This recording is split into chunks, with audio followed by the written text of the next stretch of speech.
Hey, what's going on, guys? It's Eli, the real estate guy.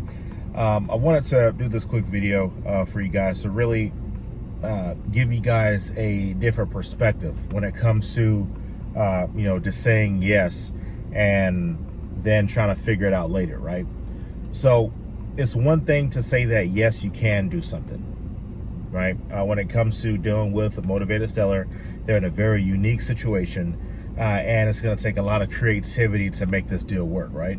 So it's one thing to say yes and try to figure it out later, but it's another thing to tie up a property and you holding on to it and several weeks later, you knowing the whole time that you didn't know how to actually do the transaction, but now a few days before the auction, but a few days before they're about to lose their property, you let them know, hey, I couldn't do it. Sorry, hopefully somebody else can help you out. Now there's not enough time to get this situation done, right? So as soon as you go into a transaction and you see that there's tons of roadblocks, first commit, okay, I'm gonna figure this out, right? Now you go, you ask mentors, you ask, different people that have more experience than you. You try to figure out how to structure this creative deal. And if everyone you're speaking to, and you speak to an attorney, you speak to everybody, and they're like, hey, there's no way of doing this type of transaction because these things are in your way of making this transaction actually go through, or yes, you could do it, but it'll be way too much risk, then get out of the way, right? Allow someone else to come in and take care of this transaction. Don't tie up a property if you know that you cannot get it done. Go in, yeah, fine, you can get a property under contract, you can do all that, but what I'm telling you right now is do not tie up a property if you know you cannot do the transaction. Let me give you an example. All right, so had a situation to where I was working with someone, her soon-to-be ex-husband basically wanted her to lose her home, right? Wanted her to lose her home with the kids, and he had no intentions on signing and trying to get anything out of the transaction. His thing was, I want her to lose a home and I want them to be homeless. Okay. Now her name is on the deed, and his name and her name, they're both on the deed, and his name is on the mortgage, right? So I was trying to find different ways of how this could work. Great home. This property was under contract for what she was asking for it. It would have great equity. Not a crazy amount of repairs needed, but it would have been a great deal, right? And I was considering making it like an Airbnb. The cash flow would have been great, whatever.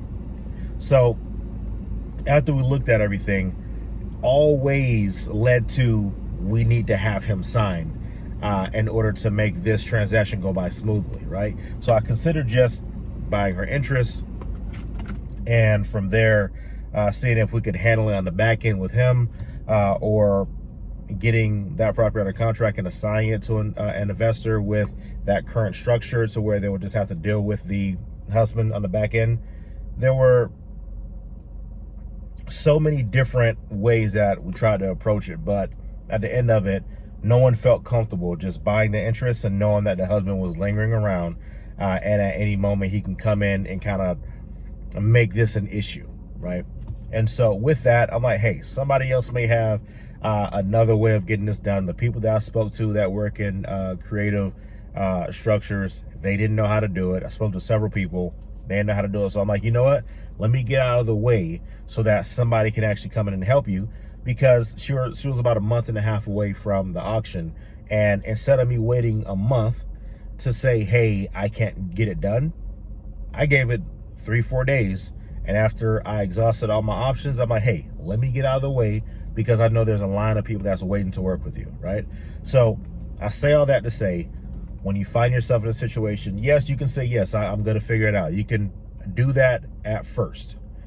But again, I do not want you to go in and tying up a property, because you could be in the way of somebody who can actually help this person out, okay?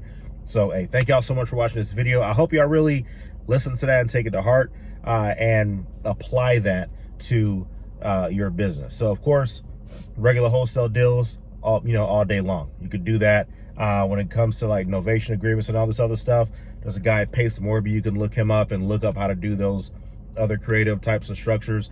There's a lot of tools that you could do to do creative things, but for a person's specific situation, if you cannot figure it out, try now. I'm not telling you not to try, but what I am telling you is don't wait a month tying up this person's property if somebody else could have came in and helped them out. All right. So hey, thank you all for watching this video. Go ahead and like this video if you enjoy the information that I provide to you all, if you find any value in it. Also, subscribe to this channel so that you're notified of whenever I am posting another video. And thank y'all so much for watching this video, and I cannot wait for you to get your first deal. Y'all take care.